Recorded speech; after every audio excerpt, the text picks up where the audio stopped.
প্রগতি YouTube চ্যানেলে আপনাদের স্বাগত। আজ আমি বকফুল গাছের প্রতিস্থাপন দেখাবো। ব্যবহার করা হয় না এমন একটা বালতি নিয়ে নেব।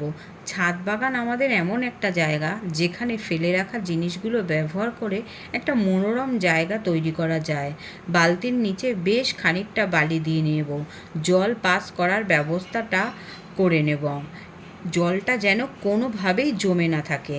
তারপর মাটির মধ্যে শিংকুচি, হাড়কুচি, নিমখোল দিয়ে ভালো করে মিশিয়ে নেব। কিছুটা দিয়ে দেব। গাছটিকে গ্রো ব্যাগ থেকে খুব আস্তে করে বার করে নেব। মাটি দিয়ে ভর্তি করে দেব। সবশেষে জল দিয়ে ওকে রেখে দেব একটু আড়ালে। তারপর 2-3 দিন পর ওকে যাতে দেখতে পাই, অর্থাৎ রোদযুক্ত স্থানে রাখব। আমাদের বকফুল গাছের প্রতিস্থাপন দেখে যদি আপনাদেরও ইচ্ছে হয়, তাহলে আপনাদের ছাদ বাগানেও খুব তাড়াতাড়ি বকফুল গাছ নিয়ে আসুন। এতক্ষণ আমাদের ভিডিওটা দেখার জন্য ধন্যবাদ। এইভাবেই আমাদের পাশে থাকুন, লাইক, কমেন্ট, শেয়ার করুন।